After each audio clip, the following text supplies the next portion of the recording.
Hello friends, welcome back to my channel diverse India number 1।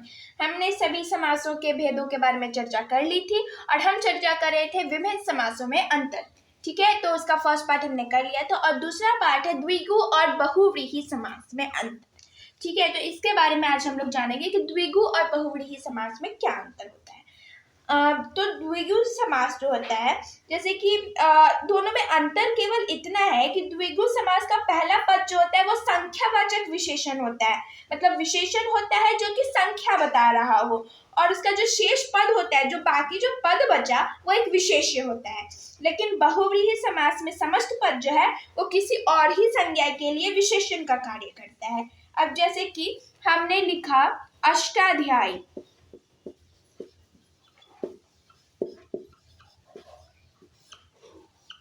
ठीक है, तो अगर हम इसको सीधे सीधे लिख दें कि 8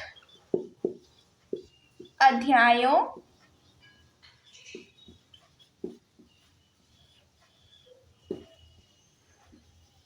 का समूह, ठीक है, तो यहाँ पे ये क्या हो जाएगा, ये द्विगु समास हो जाएगा क्योंकि ये केवल बता रहे हैं कि इसमें 8 अध्याय हैं।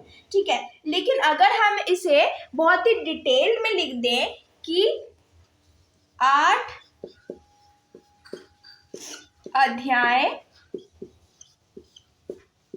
हैं जिसके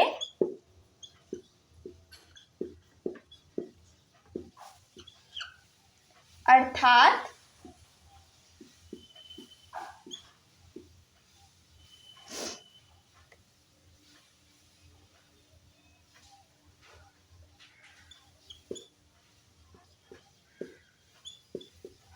पाणिनि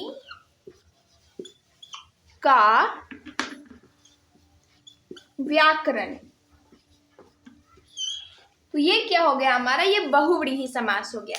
मतलब सीधे सीधे हमने बता दिया कि 8 अध्यायों का समूह है अष्टाध्याय, तो ये हो गया द्विगु समास। लेकिन उसके बारे में और बता दिया कि 8 अध्याय हैं जिसके अर्थात पाणिनि का व्याकरण, तो इसका ये अष्टाध्याय जो है ये किसके बारे में बता रहा है, पाणिनि के व्याकरण के बारे में। ये इसका अर्थ ये नहीं बता रहा है कि इसमें 8 अध्याय हैं, ये पाणिनि के व्याकरण के बारे में बता रहा है।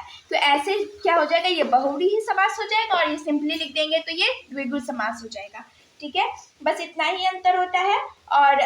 और भी है, जैसे त्रिफला, 3 फलों का समाहार, तो ये द्विगु हो जाएगा। और अगर हम लोग लिख दें 3 है फल जिसमें अर्थात औषधि विशेष, मतलब ये औषधि का प्रकार है, तो ये बहुव्रीहि समास हो जाएगा।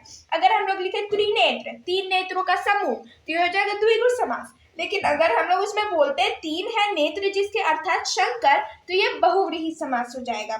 ऐसे ही है तिरंगा, 3 रंगों का समाहार, मतलब द्विगु समास। और अगर हम इसके बारे में और विशेषता बता दें कि किसकी विशेषता बता रहा है, जैसे 3 रंगों वाला अर्थात भारत का राष्ट्र ध्वज, तब ये क्या हो जाएगा, ये बहुव्रीहि समास हो जाएगा।